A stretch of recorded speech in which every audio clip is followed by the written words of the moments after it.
Hello, and welcome to the Feeling Good podcast, where you can learn powerful techniques to change the way you feel. I am your host, Dr. Rhonda Borowski, and joining me here in the Murrieta studio is Dr. David Burns. Dr. Burns is a pioneer in the development of cognitive behavioral therapy and the creator of the new team therapy. He is the author of Feeling Good, which has sold over 5 million copies in the United States and has been translated into over 30 languages. His latest book, Feeling Great, contains powerful new techniques that make rapid recovery possible for many people struggling with depression and anxiety. Dr. Burns is currently an emeritus adjunct professor of clinical psychiatry at Stanford University School of Medicine.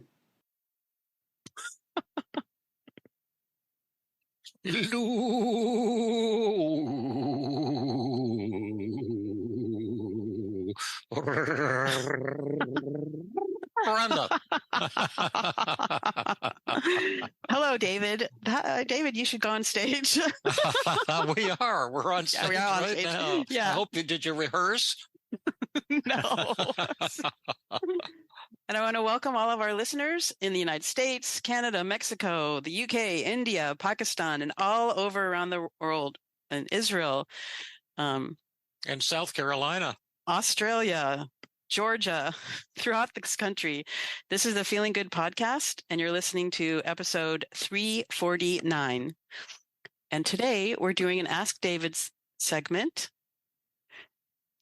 Sadly, without Matt, we did it very spontaneously. We weren't able to reach We had Matt. to let him go, is the truth. He got too popular, and we couldn't stand it. I know we were feeling too insecure with Matt's popularity, which features into the endorsement that I want to read is really all about Matt. Okay. You know, this was about podcast 342, which was called Defeating the Outer Bully. And Eduardo wrote us an email that said, wow, that was an amazing story by Matt. It seems Matt has added a third element to the fight or flight response. Now it's fight, flight, or five. I like that. Flight, five. Fight? No, flight, fight, or five. Yes, yes. That's awesome. That's brilliant. Thank you so much. And who sent that great? That was sent by Eduardo.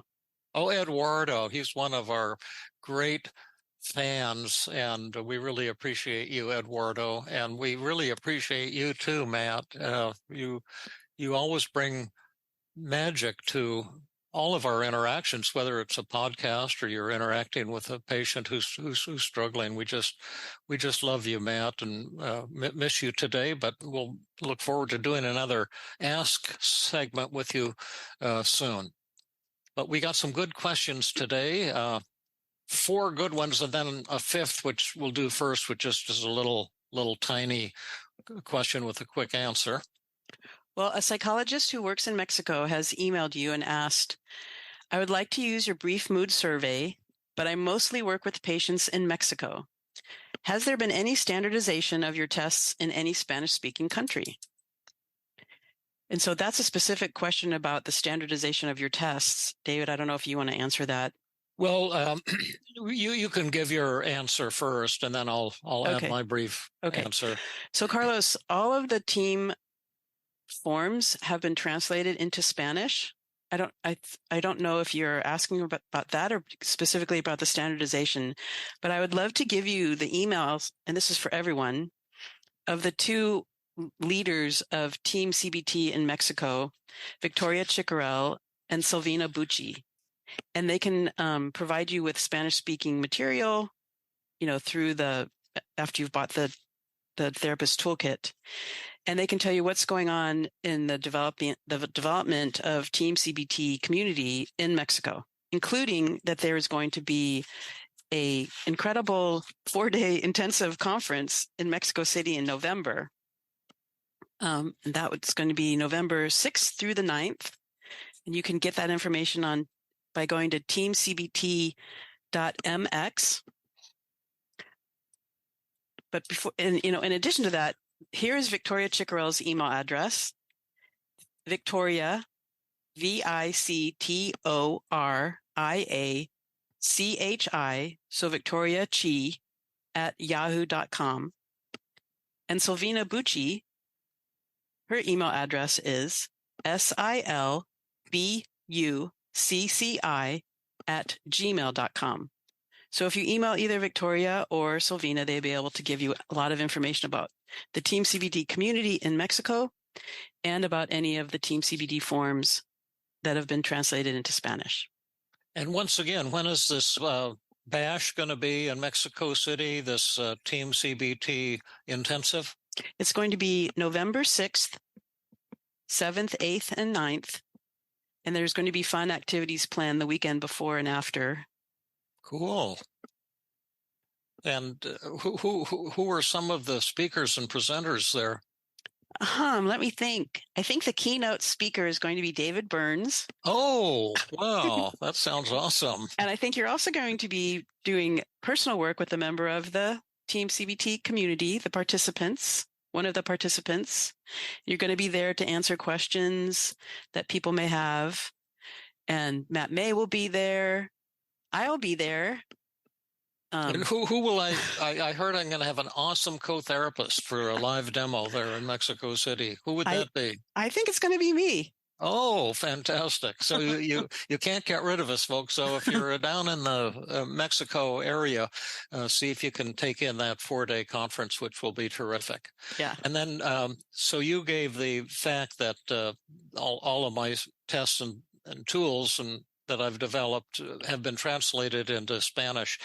And I don't know quite what you mean by standardization, but there's a couple kinds of meanings you could have, but the answer is I don't know what's been done.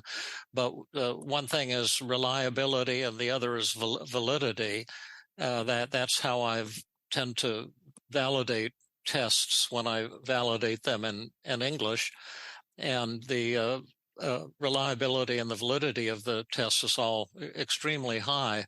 Sometimes all they do for a foreign language version is then have people take the Mexican versions of my tests, like the brief mood survey called the BMS, and translate it back into English.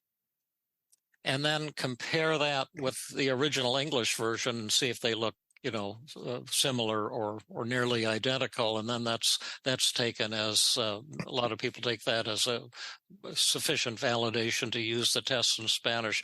All the tests are just based on simple words and simple concepts, and I think that, to my way of thinking, would be sufficient and wouldn't take more than maybe 10 minutes to check out one of the depression tests or the suicide tests or the anxiety tests and make sure it's holding up, so to speak. So thank you for that. And Carlos has two other very sophisticated questions that I'm excited to answer. Yes, he wrote you, Dear Dr. Burns, I'm wondering if TEAM has proven to be effective in the treatment of borderline personality disorder. I use it a lot, but I have found quite a few challenging elements.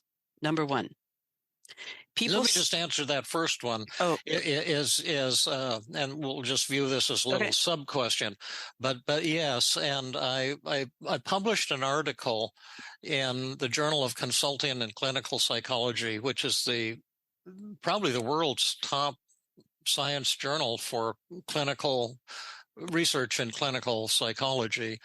And in that article, at my clinic in Philadelphia, 28% of our patients at intake had a severe borderline personality disorder.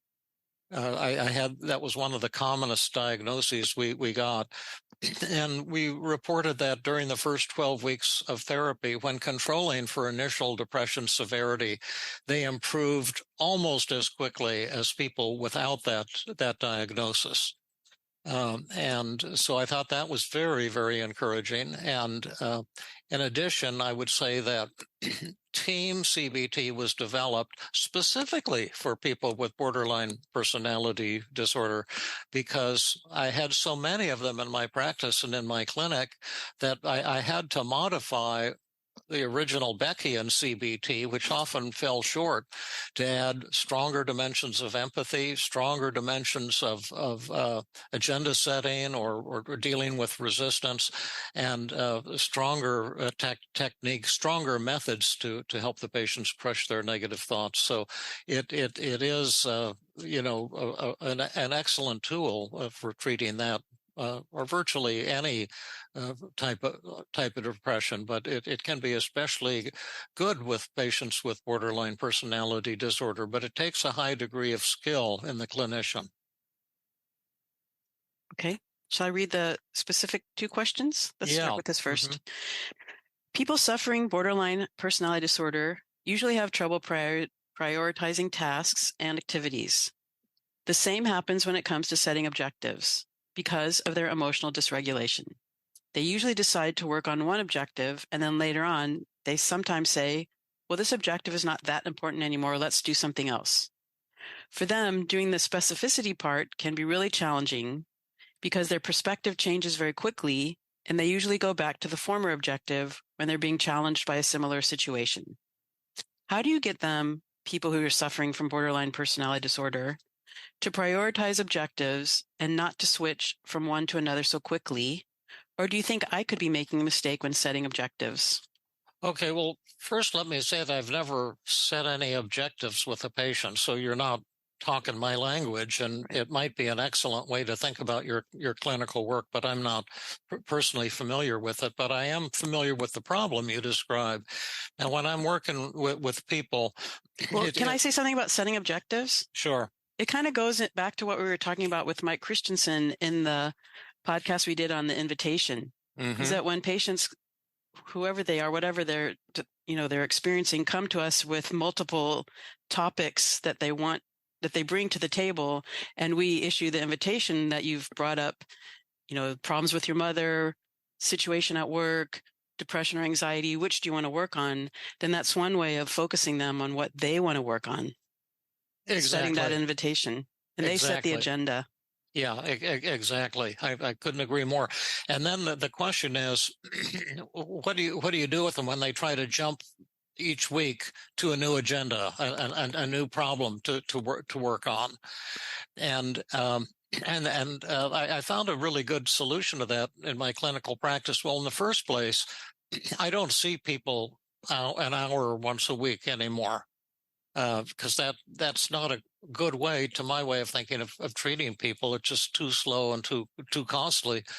It takes a long time because they forget from session to session. So I just see people for 1-2 hour session. Sometimes it's a little 2 hour and 20 minutes. Sometimes it's an hour and 45 minutes. But I try to complete the whole thing in one package at one time, because when they overcome how they're feeling at one moment in time, that's exactly the same problem they have every time they get into a hassle with somebody or with themselves. But that's neither here nor there. If you're doing the 1 hour a week thing, what I say to them is, now today we just started on this problem, this conflict that you're having, the anger that you're feeling toward your mother, and the depression that you feel of being a bad daughter, or whatever the thing is. And it's going to take us probably 3 or 4 sessions to get this problem worked through completely. Now, each week, you're probably going to want to jump to a new problem. And I'd like to strongly recommend to you not to do that, because it'll just slow down our progress, and we'll just starting over every session and never getting to the other side of the problem. And so I'd like to strongly recommend that we stick with this problem for 3 or 4 weeks in a row. And then at that point, we can solve a lot of problems very quickly. Would that be okay with you to do that? And so I kind of set it up like that. And they say, now I hope you will disobey me on this and start over each week with a new problem, because if you do that, we'll never get to the end of therapy. And because I like you and because you're a full fee patient, that will help to stabilize my practice. But if, like so many of my other patients, you'd like to get cured and find happiness and have other better things to do with your time than hanging out with me, then let's just focus on this one agenda and see if we can work some magic. Ooh, I love that. Thank you. So can I add something to that? No, I'm the one and You're the all question answer. Yes, please do. So I love the way you did you brought up a paradoxical element to it. Like I hope you do skip from one topic to another, because you're a full pay client, and that will really help stabilize my income. You're not challenging, you're not making somebody feel defensive, you're not shaming them. You're like, hey, this is what I would prefer to do, but if you don't want to do that, okay. Yep. I wonder if you would also, like, if they continue to go from topic to topic, would you ever use the technique change the focus when you talk? Yeah. Could you explain that? That's a great point. Well, in change the focus, you're talking about what is actually happening between you and the client that's counterproductive to the therapy. What's happening in the moment, like going from topic to topic. And you ask your client if you're noticing what's happening. Like if a neutral third party came into the room, what would they see? And then you look at the therapist looks at their role in the dynamic and examines what are they doing or failing to do that's contributing to the dynamic between you and the patient, themselves and their patient, and then how they are feeling about the dynamic and imagining how the patient feels about the dynamic. And then they raise that with the patient. Do you want me to keep going, or do you want to? Well, I think that's great. It's like there's an elephant in the room, and most therapists overlook it and hope it'll go away, and patients overlook it and hope it'll go away, but it won't. And so you're bringing that tension in the relationship to conscious awareness, so you can talk about it and work it through, and that's also holding the patient accountable as well. And I have worked with patients who have suffered from borderline personality disorder and found change the focus to be very impactful. Yeah, great. Yeah, it's super, super important. And the 5 secrets of effective communication are super important when you come to these conflicts with the patient as well. Right, which you have to use all of the 5 secrets when you're using change the focus, or it doesn't work. Yeah, true. Okay, so question number 2 from Carlos, or 3. Question 3, yep. Yeah.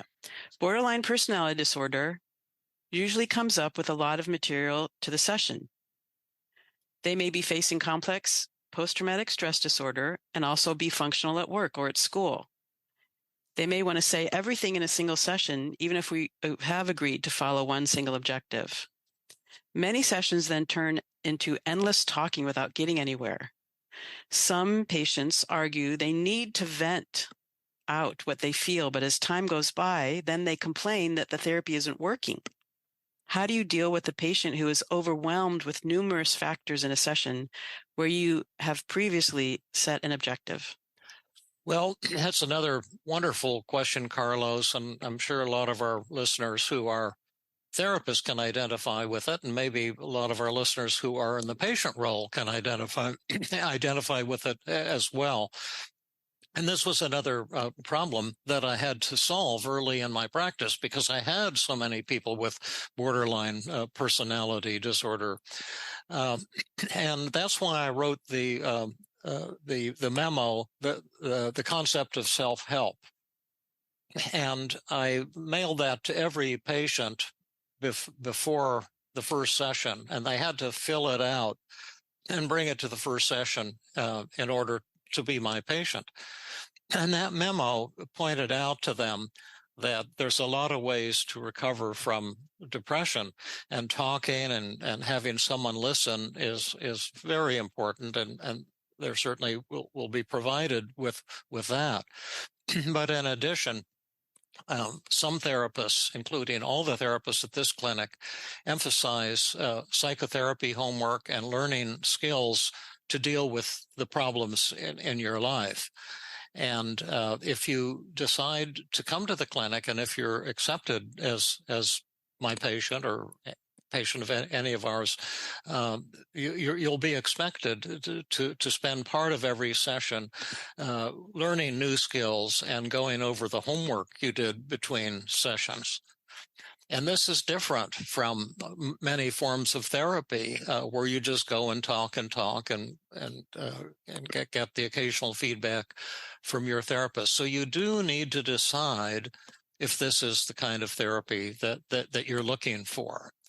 And then the memo continued with how many minutes a day do you agree to do homework? How many days per week? How many weeks do you agree to keep it up? Do you understand that you'll be required to do psychotherapy homework if you're accepted as a patient? It really holds them accountable.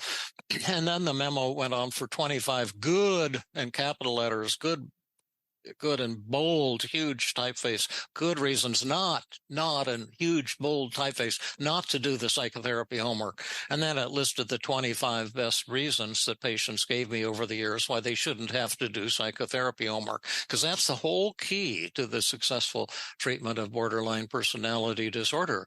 Will the patient agree to do the psychotherapy homework? And if they do, the prognosis is super high for improvement and a dramatic degree of recovery and change. And if they refuse to do the psychotherapy homework, the prognosis for improvement with this type of therapy is close to zero. So that really helped with that. And then if the patient starts, endless talking in a session, I learned to set the agenda at the beginning of the session to say, now, today we have to budget some time for talking and listening, some time for going over your homework, some time if you need to review your medication, prescription, or something like that. Let's budget the time for each piece. And then as the session went along, I would say, I want to remind you that we're 5 minutes from the end of the 20 minutes you wanted to spend talking or whatever. So that's a very practical solution that makes the patient accountable as well. And then again, you sometimes have to ask the patient, what type of therapy are you looking for? And I'm just worried that I might have sucked you into a kind of therapy that's not what you're looking for. And how many minutes a session would you want to spend just talking, and how many sessions would you like that to go on for? And would there be a time when we would start to work together as a team, and you would do homework, and to negotiate that with the patient? And then if they don't like what you're offering, I say, I'd hate it if you dropped out of therapy, and I'd love to work with you, but I can't. I've never been effective with a patient who refused to do the homework and do that part of the therapy. And but the community is filled with therapists who do that. You could go to any of them. They'd be thrilled to have you as a patient, and you could talk all you want for as long as you want. And if it doesn't work out, you'd be welcome to return to me any time. So that's how I sent that out. I'll always be hoping that you come back and try this other approach. But I just have to let you know what, in my experience and in my research as well, has confirmed what works and what doesn't work. And then finally, that's why I changed to 2-hour sessions, so that people would have plenty of time to talk and to do the exercises as well. Because once you've worked one problem through with a patient, it becomes much easier to work through other problems. Great. So that's pretty much it. So you say all that conversation is happening in the very beginning when the patient is first starting to work with you, right? Well, yes, that's the best time to do it. If you get sucked into therapy with a patient, and then all of a sudden, they've never made a written commitment to do the homework, now you're really stuck, because now if you try to get them to do homework, they'll probably threaten to commit suicide, and they'll try to hold you hostage.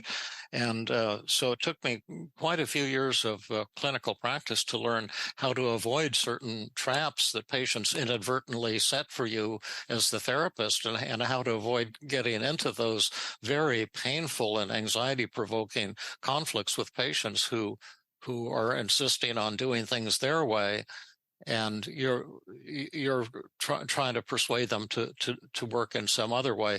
And a lot of people say that the fear of rejection is at the core of all borderline personality disorder. I've never seen that to be true in my clinical work. I think all human beings fear rejection and abandonment, and it's a theme I work through with, thousands of hours of therapy on that theme. But there were many people without borderline personality disorder who had that problem just as well as many people with borderline personality disorder.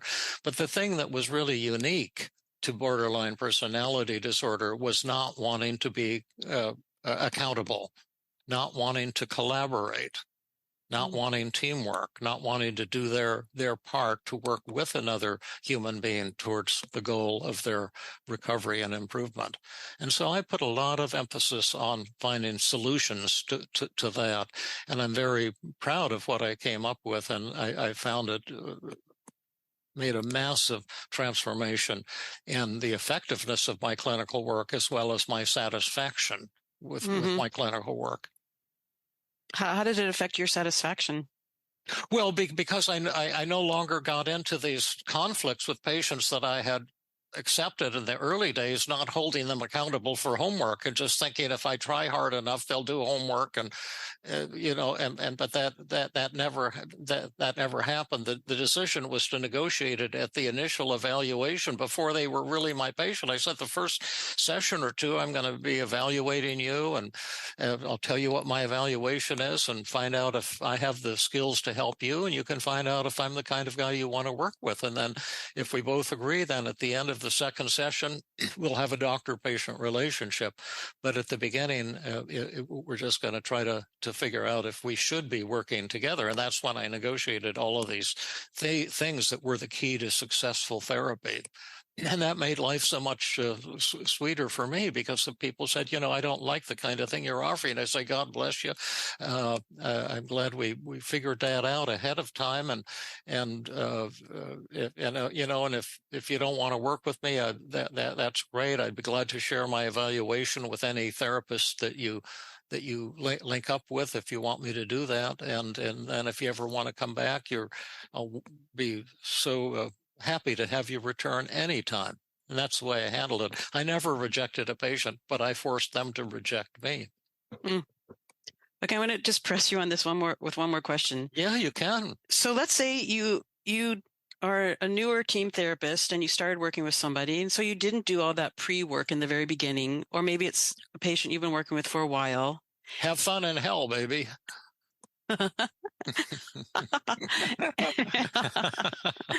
And you're noticing you really want to do team therapy. You even want to, talk to them about the things that they need to do that they don't want to do, like in process resistance. Yeah.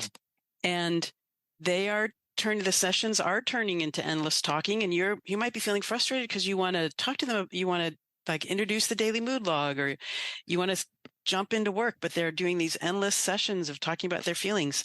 How would you handle that? Well, I would take a page. I have a brilliant colleague who knows answers to things like this. And she might say to use this technique called changing the focus. And Rhonda will now describe how that works. So you would use change the focus in that situation too? Yes. Of course. Yeah. Just say, just say, listen, I really like you, and but I've noticed some tension here, that it seems like I'm wanting you to get to work on doing psychotherapy homework and learning tools to improve your relationships with people, or to change these self-critical thoughts so you'll feel happier. And I'm sensing that you're kind of fighting me, and you're saying you just want to come and talk and be listened to. And I'm wondering if you've noticed that tension, and tell me how you're thinking and feeling, and if it's as awkward for you as it is for me. Tell me how you think and feel. Something like that. Yay. So that's great. That's a great, thank you. Yep, thank you. Okay, let's go on to Greg L. He asked you two questions too. Yeah, these are terrific ones. These are very different ones that will have an interest, I think, for everybody. One more thing I know I'm jumping all over the place. It's really great that when you're in Philadelphia, you had so much experience working with people with borderline personality disorders, because, when you work with people who have very difficult, challenging issues, then, out of that, I'm imagining that out of that, you were able to test a lot of the team tools and strengthen them and create new ones. And yeah, that's when I learned cool. that cognitive therapy falls short for many of these people, and I had to create more powerful tools, different tools with a different nature, and it was an adventure. You know why I had so many patients with borderline personality disorder, I assume. Because there are a lot of childhood abuse. Well, childhood abuse almost never leads to borderline personality disorder. That's an illusion. If you ask patients with borderline personality disorder, were you abused as a child, almost 100% will say yes. But if you look at the incidence of child abuse in our culture, it's like 100 times greater than the incidence of borderline personality disorder. So 99% of the time, I'm not cheering for childhood abuse, but it usually does not develop into borderline personality disorder. But the reason I had so many patients with borderline personality disorder is because I was on the third floor of the Girard Bank building in Philadelphia. It's where my office was. Now, why would that lead to referrals for borderline personality disorder? I'm dying to know. Well, Dr. Beck's then brand new, mood clinic or Center for Cognitive Therapy was on the 5th floor. No. And so he kept referring patients to me. And I also taught a weekly cognitive therapy group to his students. And they'd come down to my office, and we had fun talking about difficult cases. But I thought the reason he referred all these tough cases to me was because he thought I was a great therapist.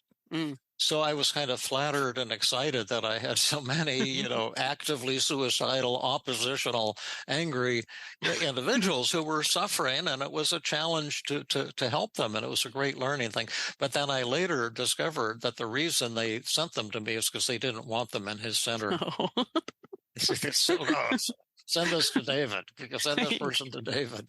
So that's why I had so many. But it turned out to be a good thing, because it's a severe disorder, and people with it are struggling and suffering and need and deserve effective therapy. And that's what I had to figure out. How would I do effective therapy with patients with borderline personality disorder?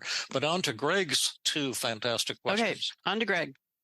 Hi, David. Thanks for everything you do and for the great podcast. I have another couple questions, possibly for the Ask David segment of the podcast. Can you say more about automatic thoughts?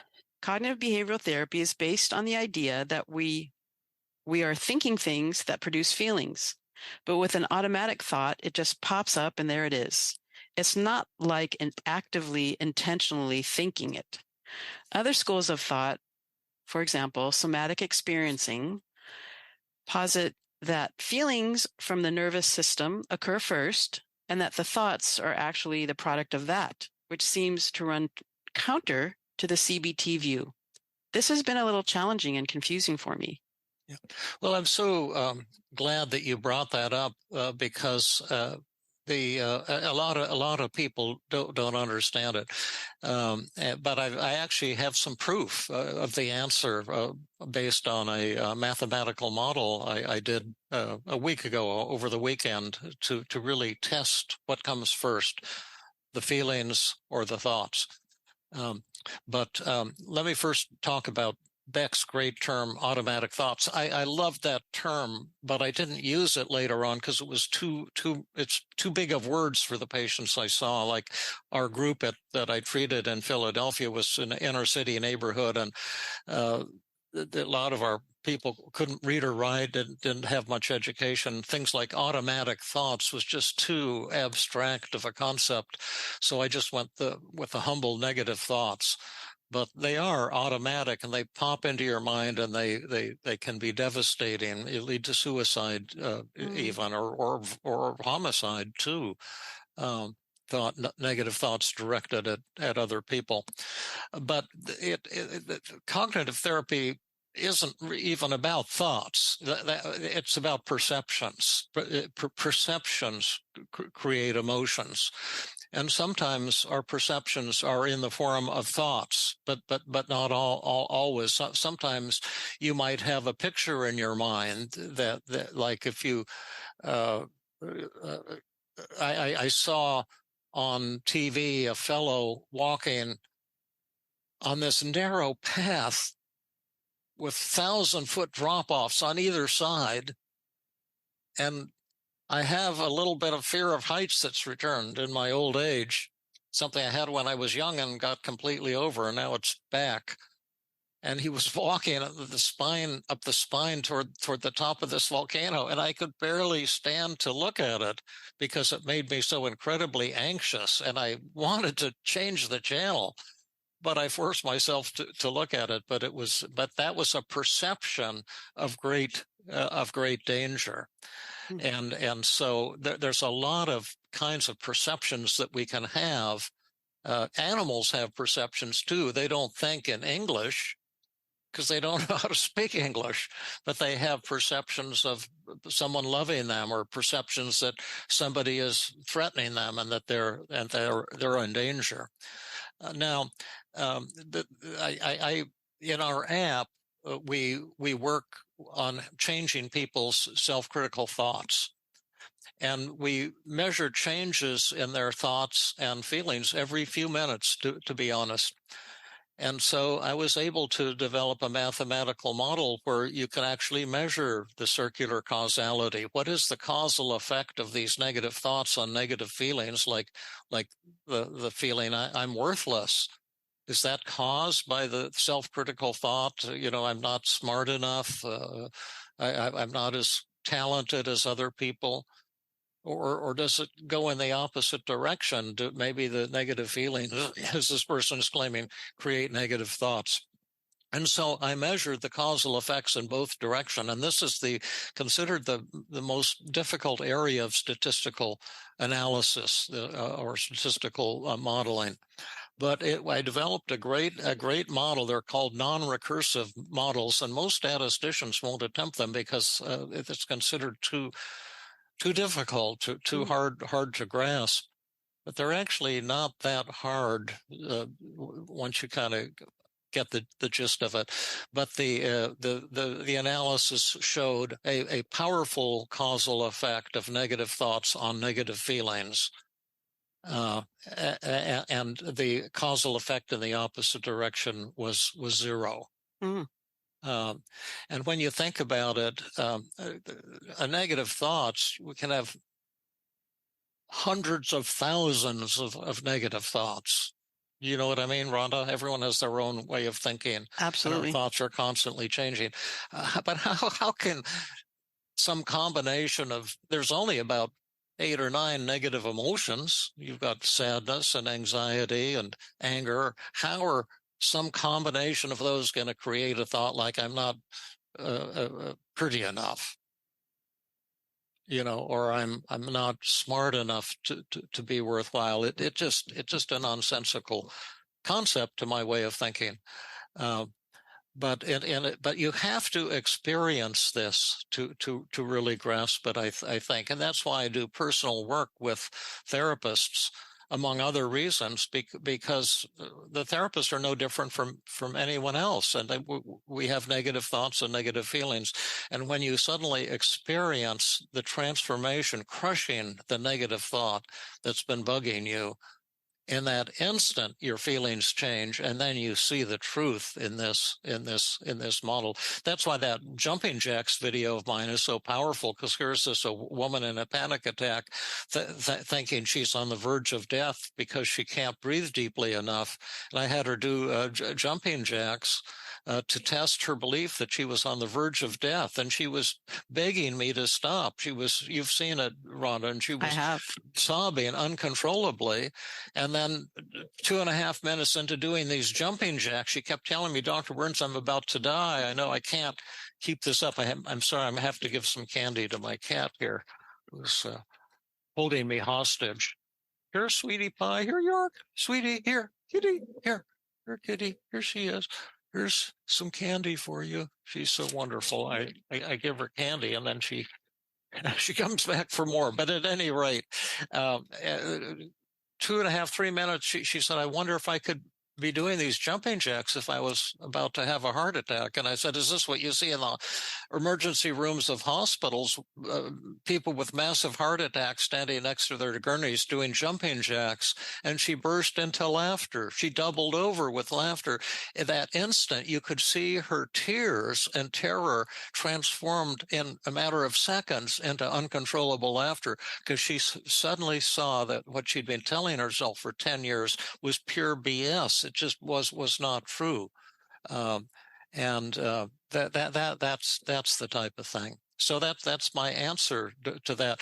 Now, I do think that it's true that when you then are getting very depressed, that could start to activate those negative circuits in the brain.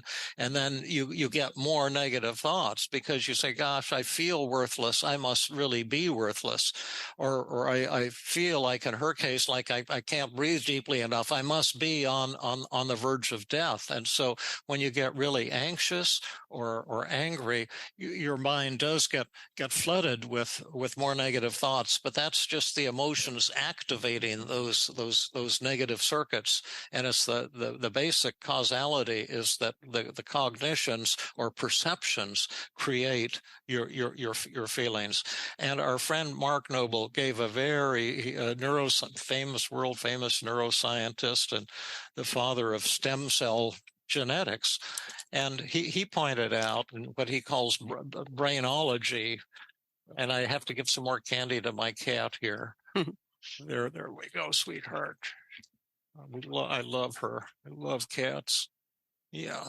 But he pointed out that let's imagine that, you have an early cave person and he's sitting there working on something, and it's evening, just twilight time, kind of a dangerous time. And he hears a snap behind him, like somebody stepped on a twig or something. And he has the thought, oh my God, that might be a tiger. And how is he going to feel when he has that thought? Scared. And the thought is causing the fear. The sensations of fear don't cause the thought. And then he turns and he sees it was just his wife had stepped on a twig. And now what does he think? Relief. Happy. That's the emotion. But what does he think? Oh, I'm safe. Oh, I'm so glad it's her. Yeah, exactly. You see, so his thinking changes and suddenly his emotions change. It's a simple thing.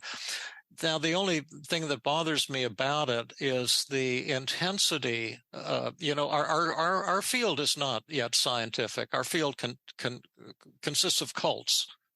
And schools of therapy are like cults. They had one on CNN, this silly thing in San Diego, where this goofy guy got 29 people to commit suicide, telling them they were going to end up on the Halley's Comet or something like that. Oh, no. And yeah, well, it was years ago, but it was like they called it the ultimate cult. It was it was very interesting, but it's cult, and people want to believe that they're experts, believe that they know something, and they don't know anything about science. They don't know anything about mathematical modeling. They don't know anything about research. They just believe it because they want to believe it, and they want to rip into people who don't agree with them. And that's the way religions operate. That's the way cults operate, and that's the way our field is broken up into that type of thing. And that's why I'm doing everything I can to push for a science of psychotherapy based on research. And that's why I'm doing so much research early on psychotherapy when I had my practice, why I collected data and published articles. And that's why I'm doing so much research on the app, because it's revealing many secrets about what causes humans to change, what's important and what isn't. Next question, or you may want to talk some more about this one. No, that was very thorough and interesting. Thank you. And isn't it true that you're getting some articles published with some Stanford psychology students? Well, yeah, we're having them do the outcome study so that we're not going to have our names on those papers, because I think that people who create treatments should not be the ones to publish papers on the efficacy, because there's no way human beings who are so corrupt are going to do that honestly. So we have an independent group at Stanford that is they're writing up now the results of our controlled outcome study, or our random controlled study of the effectiveness of the Feeling Good app, which was very excellent results, showing rapid changes from an app with no human interaction, changes faster and better than you can get from human therapy. So we're hoping to release it for commercial use this summer, if that's our current goal, so people can get access to it. But okay, cool. So it'll be fun. It'll be really yeah, a great part of the research community when these articles come out. But the later articles I can be first author on, like the one I just mentioned. We hope to, because that's not a conflict of interest, so there's no money. That's just for basic scientific knowledge, and so we're hoping to publish a number of papers like that too, that reveal how the app works and what are the keys to human change. Cool. All right. So here's back to Greg. He asked one more question. How do you apply team CBT to worries about real and true things, like a real medical diagnosis or a real tragic event? It would seem that it's not just one's thoughts about it, but an actual threat or an upsetting event has caused feelings, because that's simply how one would feel. Maybe the thinking is accurate. This, too, has been particularly challenging and confusing, so I'd love to hear more about it. Well, there's two different issues here. When a terrible event happens, is it our thoughts about it or the event itself that causes that? And the answer to that is it's always your thoughts. Only your thoughts can influence the way you feel. And if you want to see an actual example of that, I have at least 15 real treatments live on the podcasts. I have one just right now. Yeah. What is yours? I was talking to a patient this morning, and she said she is going in because she has breast cancer, and she was smiling. And I said, "Oh, you're smiling then? You just got this diagnosis of breast cancer." And she said, "Because if anything happens to me and I die, I will be joining my son, and I will be really happy about that." Oh, I see. Yeah. And so her thought was not, "Oh my God." That's right. That's right. And then if you listen to the live therapy, which maybe you can say the number with Marilyn Coffey, discovered unexpectedly that she had stage 4 lung cancer, and Matt May, I think, was my co-therapist, and we treated her and recorded it and published it on the podcast. And you can hear she was the most severely disturbed person I had ever encountered. She was 100% in every negative feeling category. My poor cat's swatting at me to get more candy. She's become assertive. She was very insecure when we adopted her. She was 6, and now she's gotten confident, but she's kind of demands that we meet her needs. Ow, stop that. I'm held captive right now, kind of like working with patients who sometimes can be a little demanding too and swat at you if you don't give in. But at any rate, I love my sweetie pie. But she went from sobbing uncontrollably to laughing uncontrollably by changing the way she thought about the cancer. And it wasn't the cancer; it was her distorted thoughts that were upsetting her. Like she was telling herself things like, my life has been a failure because I was an alcoholic for many years, and I must be defective because I've never found a life partner to love. She was gay, and she was brought up in an era where it was kind of shameful to be gay, and she had a lot of self-critical thoughts like that. She was a beautiful person. She said, I'm worthless because I'm beginning to doubt my belief in God or belief in the afterlife. Those were the thoughts that were upsetting her. And when she crushed them during the therapy session, her angst disappeared. Now, the last point that I would like Do you want me to tell you which, if people want to listen to those podcasts? Yeah. They start at 49, 50, and 51. Those are the first ones. Yeah, and then there's some other follow-ups. And then there's some other follow-ups. Like that. But those are the key ones. So if you're really interested in this theme, they're amazing therapy sessions, and it was heartwarming as well. And then the other thing I wanted to say is that when something negative happens, you're entitled to healthy negative feelings, and they result from healthy negative thoughts.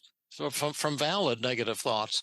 But depression and anxiety and shame and inadequacy and hopelessness, those always result from distorted negative thoughts. But in any event, all of your emotions are self-created by your thoughts. We create our emotional reality at every moment of every day. That's one form of enlightenment, to grasp that.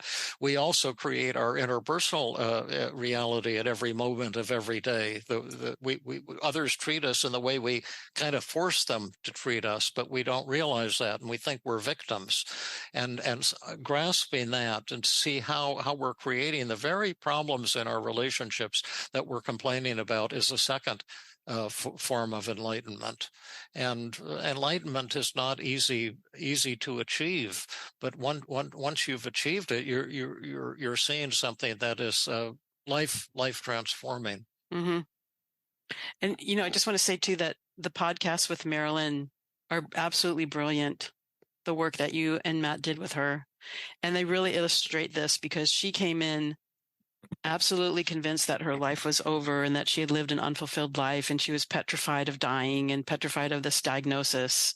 And by the end of the work with you and Matt, she had reached a sense of peace and happiness and acceptance, and she no longer was feeling frightened or anxious or depressed. Yes, but one can still feel sad.